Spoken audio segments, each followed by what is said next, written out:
Shin is a lonely gamer who has spent all his life trying to defeat the final boss of a video game. However, after he gets stuck in the game world with maxed out stats, he begins to raise up monster baddies to find a way out. It all starts when Shin joins an online virtual reality game filled with lots of adventures, until one day the logout function of the game glitches and players are stuck in permanently. With this glitch, anyone who dies in the game also dies in real life. So Shin starts training to beat the final boss in hopes that it will help them log out. After a year of grinding, he finally finds the boss's lair and starts the battle that will decide everyone's fate. When Shin spots an opening, he infuses his sword with magic and lands a nasty attack that vaporizes the beast upon contact. Just then, the game system announces that players can now log out. So Shin watches as all his mates successfully leave the game. But when he tries to log out, a mysterious gate opens behind him and sucks him right in. Moments later, he wakes up on the other side, confused and trying to figure out if he's still in the game or not.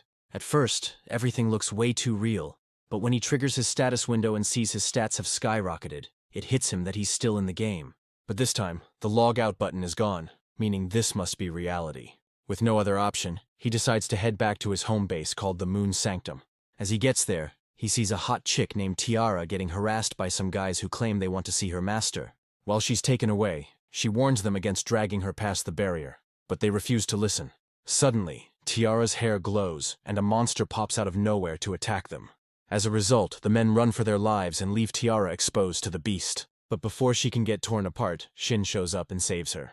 Tiara is left in utter shock, but invites Shin into the Moon Sanctum store and thanks him for saving her. After introducing herself, she notices Shin addressing the building as his home, and wonders if he knows her master named Shi. Shin realizes Shai was one of his support characters and asks where she is. But Tiara refuses to share that info and agrees to take a message for Schnee if he pays her 1,000 silver coins.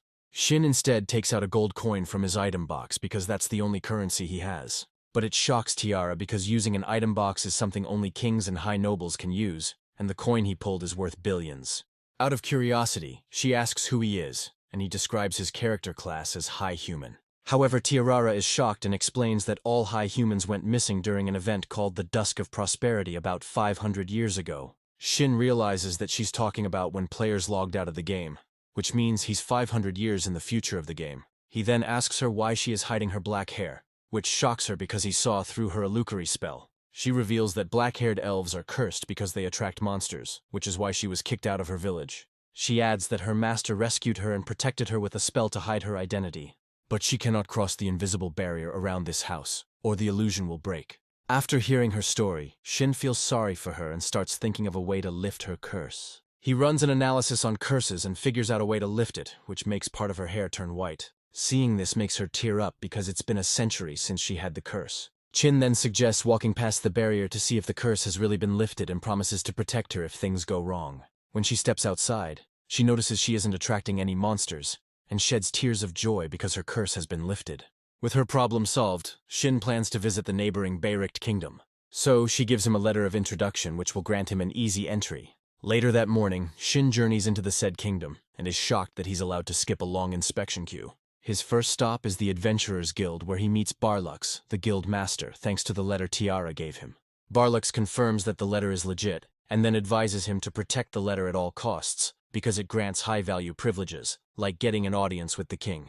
After that, Barlux officially makes him an adventurer, and asks him to wait another day before he gets his card. The following morning, he heads to the guild and finally gets his G-ranked Adventurer Guild card. Afterward, Shin picks a simple herb-gathering job for the day and heads to the woods to complete it. That's when he notices a monster moving weirdly on his radar and traces it to see what's up. When he finds the monster, he realizes it's a high-level Skullface Jack going on a rampage. He also recalls that someone in the tavern complained about a monster unaliving people and decides to fight it to prevent further casualties. At first, he takes the monster by surprise and lands multiple swift attacks on it, but realizes he didn't do much damage because the monster wields a powerful magical sword.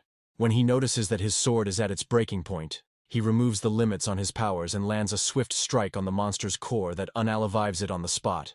The strike sends the monster's sword flying into the atmosphere, and Shin wishes he could have it. Unbeknownst to him, the sword flies through the air and crashes into the royal palace, directly at the feet of Princess Ryan, leaving her shocked. She asks one of her guys to call an appraiser, and to also find out who might have thrown the weapon into the castle, because she feels the person might be overpowered. Later that morning, Shin returns from the woods and sees a whole pack of wounded adventurers. So he asks some dude what happened. The guy tells him the adventurers were attacked by a skull-faced Jack and that some of them didn't survive. He also mentions the flying sword that crashed into the castle, and it freaks Shin out because he knows he's the one behind it.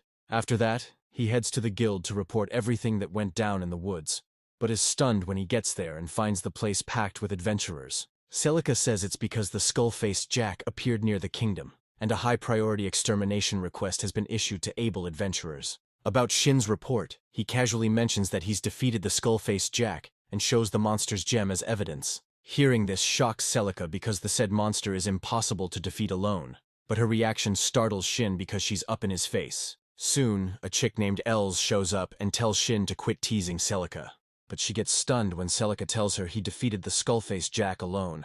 Out of curiosity, Shin asks why the skull-faces frequently pull up in the northern woods.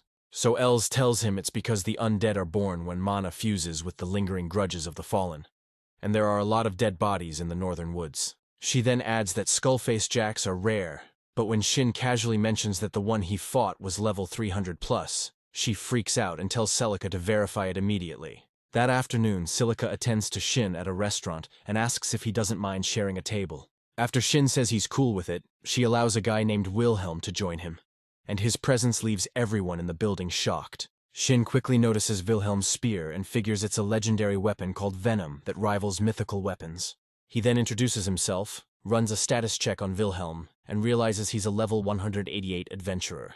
Wilhelm returns the favor, and after he realizes Shin is a new adventurer, he jokes that Shin's armor looks like it's here to run errands, not fight monsters. Shin plays along and mentions that he's not from around here, and it makes Wilhelm realize why Shin wasn't scared when he walked in. Wilhelm claims people call him a vampire because he hunts many undead. Plus, his weapon allows him to siphon the life source of whatever it pierces. A while later, Shin heads to the library to get some information about the kingdom. First, he learns that it was founded 501 years ago, which was around the time humans all over the world were disappearing. Next, he finds out about all the other races, and realizes they're exactly the same as the ones he played with in the game. At the same time, Barlox holds a meeting with Els and other high-ranking adventurers to talk about the skull-faced Jack. He mentions that the monster has been slain, and Els adds that the person behind it didn't care to bring back the monster's gear because he didn't find it impressive. Hearing this shocks a knight named Mark, but he points out that the monster was carrying an unusual weapon and asks to know more about the person who defeated it. Barlox replies that the person behind it asked for his identity to be kept a secret, and asks Mark why he wants to know about the weapon. Mark says the day the skull-faced Jack was slain was the same day a sword broke into the castle. Out of curiosity, Barlox asks what kind of weapon it is, and Mark mentions that it's a legendary weapon enchanted with the light element, leaving Barlox utterly shocked. Around sunset, Shin finishes in the library and decides to pass the time eating a snack. At some point, he finds a little beast girl named Millie staring at him. So, he decides to offer her his meat kebab and she accepts. After Millie thanks him for the meal, he offers to walk her home. But that's when Wilhelm arrives to pick her up. Curious, Shin asks Wilhelm if he's Millie's father, and Wilhelm mentions that he only watches over her church orphanage, and is surprised that she's taking a liking to Shin. Before leaving, Millie whispers in Shin's ear that he should help save some people, leaving Shin shocked. At night, Shin wonders why Millie asked for his help to save a fox in the northern woods, and decides to do it since he has nothing better to do. The following day, he stops by the Moon Sanctum to see Tiara, and drops off an ancient weapon that'll make she remember him.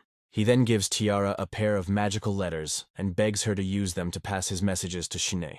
Curious, Tiara asks why he can't use them himself, and he explains that he tried all night but couldn't send any letter to Shine. He then shows her how the letters work, and after she tests them, he realizes they didn't work with Shine because he hasn't met her yet in this reality. Shortly after, Shin wanders into the northern forest and is stunned when he hears a voice telling him to leave. He ignores it and continues walking until he finds a shrine. But as he's about to enter, he senses he's broken a barrier and doesn't pay much attention to it. He then enters the shrine and finds a young fox lying in a magic circle. But when he takes a closer look, he realizes it's poisoned and nearing death. Immediately he casts a healing spell on it, but right after, he senses a horde of skull-faced monsters coming at him. Despite being outnumbered, he summons a spear and uses it to take out all the monsters in a single swift strike. But when he's done, he notices two other monsters on his radar. Next thing he knows, Both foxes at the entrance of the shrine morph into angry beasts and prepare to attack him. Shin easily dodges their first strike and counters by restraining them with his Shadowbind skill. However, both beasts release a smokescreen that begins to affect the fox's health and block Shin's sight. Thinking fast, Shin follows the fox's signal, heads back to the magic circle, and realizes it's immune to the smokescreen. With that, he casts another binding spell on the monsters and lands a magic-infused attack that vaporizes them on contact. The fox gets excited and jumps on Shin when it sees that the monsters are gone. But when Shin runs a status check on it, he's shocked to find that it's an Elemental, which were top-tier creatures in the game. He then asks the little fox if it wants to follow him, and it signals that it does. Meanwhile, Shanae gets a letter from Tiarara and is stunned when she learns that Shin is back. Later on, Shin exits the woods and decides he'll report his battle with the Skullface monsters to the guild, but will leave out the part where he found an Elemental. He then forms a contract with a little fox and names it Yuzua after the ritual.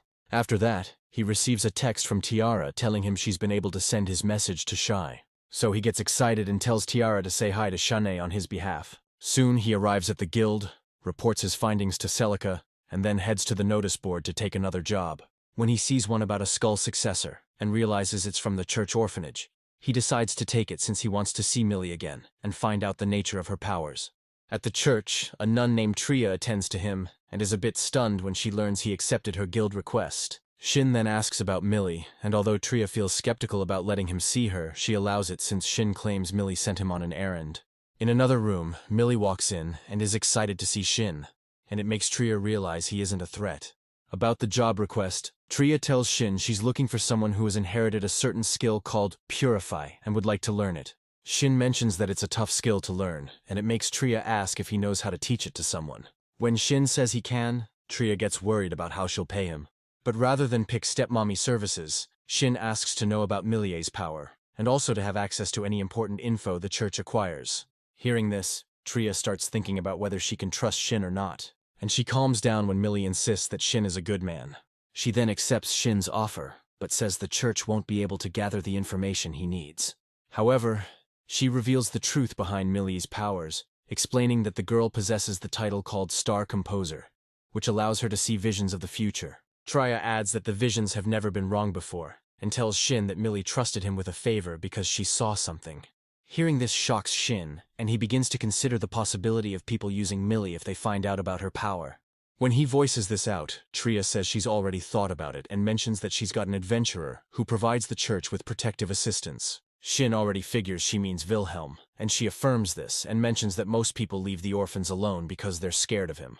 After that, Shin accepts the job request from Tria, but finds out she isn't the one who will learn the Purify skill. She says the church's former priest has a granddaughter, and it'll be best if she's the one who learns it, so she can inherit the church. A while later, Tria introduces a nun named Lasha to Shin, and Shin realizes she's the one he'll be teaching the Purify skill. He tells her that learning the skill will be easier if she's serious about it, and then goes on to ask if she knows where to find lots of high-level undead monsters.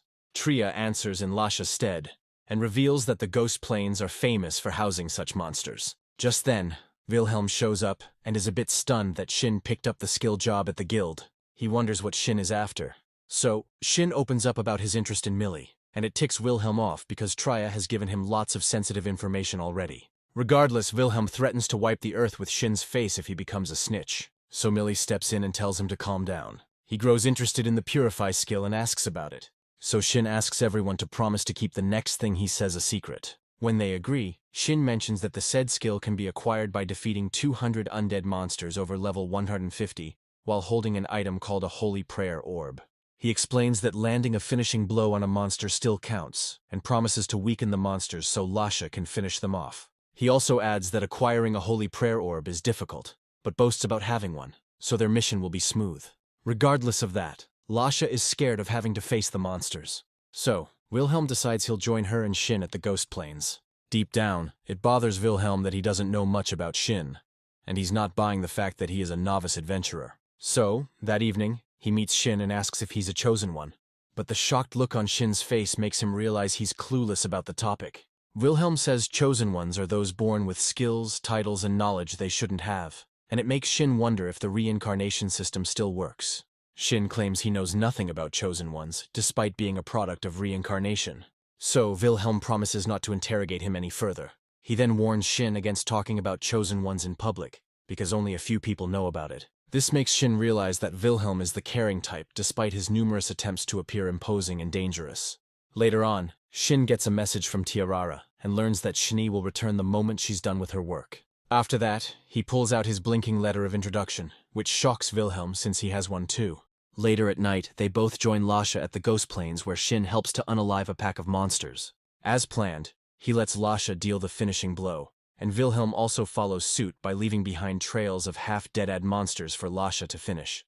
Afterwards, Wilhelm leads the way beyond a certain barrier, where he reveals that the monsters lurking there are on another level of power. Shin proceeds regardless and splits up with Wilhelm so they can take down more monsters in a short time. The plan works as they both eliminate a pack of high-level monsters, allowing Lasha to deal the finishing strike. Not far off, Princess Ryan single-handedly defeats a skull-faced Jack using the legendary weapon that crashed into her castle, since her other group of knights is fighting off other high-level undead monsters. A lady on her team offers to lend them a hand, and Ryan approves. Elsewhere, a team of knights stands wounded against a skull-faced Jack, but before they can get sliced to their deaths, the lady from earlier shows up and slices the monster to bits. And it turns out she's the Schnee that Shin has been looking for. After the monster passes, Shmi casts a healing spell on the injured knights, and their leader thanks her for all the help. He reports that in the past month, undead monsters that shouldn't be able to leave the Ghost Plains have been showing up, and lots of elite units have been dispatched to take care of them. Hearing this, Shni decides she'll keep searching the area for anomalies and advises the knights to signal her if anything comes up.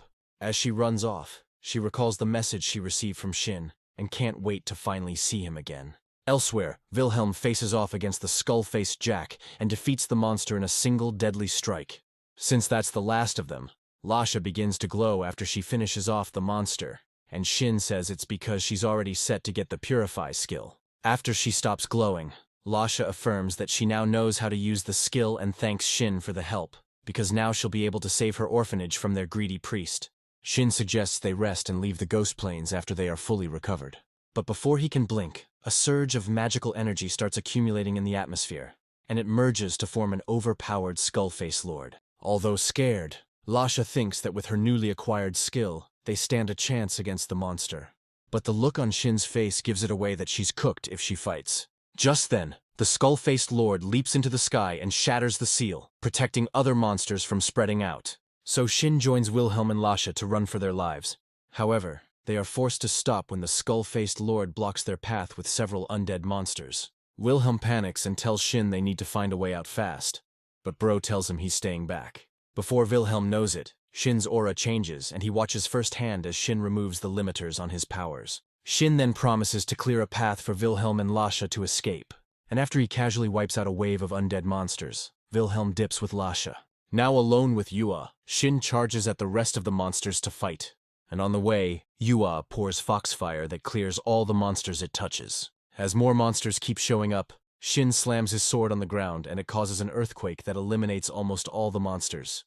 The impact draws Shini's attention, who is only several clicks away from Shin's position, so she changes her course and heads towards Shin. It doesn't take long for Shin to notice a friendly signal on his radar, so he heads off into a field to see who it is. To his shock, he finds Sheni there, and he becomes speechless, since it's been ages since he last saw her. However, another wave of undead monsters charges at his position, so Yuzua casts a barrier to keep them away. Shai takes the initiative, hugs Shin, and sheds a tear because she's missed him and thought she wouldn't see him again. However, before she can follow up with a kiss, Yuzua passes out from exhaustion, and her barrier dissolves with it. This makes Shin end his lovey-dovey session with Shanae, as they both decide to join hands and fight the incoming monsters. First, they combine their magic, and launch a bright magic circle into the sky, which unleashes a bright light that vaporizes all the monsters it shines on.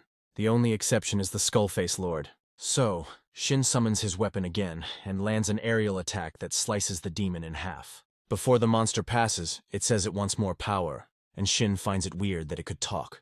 Afterward, Shin chit-chats with Shu and tells her all that went down ever since he left her years ago to defeat the game's final boss, up to the point where he woke up in this reality. Shai says that when other players' support characters started vanishing, she knew Shin had cleared the final boss, but she found it weird that she and Shin's other support characters didn't vanish too. She then mentions that her fellow support characters split up into separate continents to work separately, while she returned to the Moon Sanctum and has stayed there since. With that, Shin connects the dots on what he's missed, but begs Shin-Yi to stop calling him master rather than tell her to call him daddy. Oh yes, daddy. He suggests she address him by his name, and she feels shy because only couples do that. However, she summons the courage to do it, and Shin ends up turning red, but turns away to avoid starting something he can't finish. After that, Shui asks Shin about his plans, so he tells her he wants to explore a sacred site he read about. This makes Shai ask Shin if he'll return to his reality, if he finds a way out, and when he says yes, she becomes sad. Shin apologizes right after and asks if she still retains her memories from the game, and she confirms it. But she begs him not to tell her to forget it, because she cherishes their memories together. Next part is crazy. Subscribe to 7X Explain.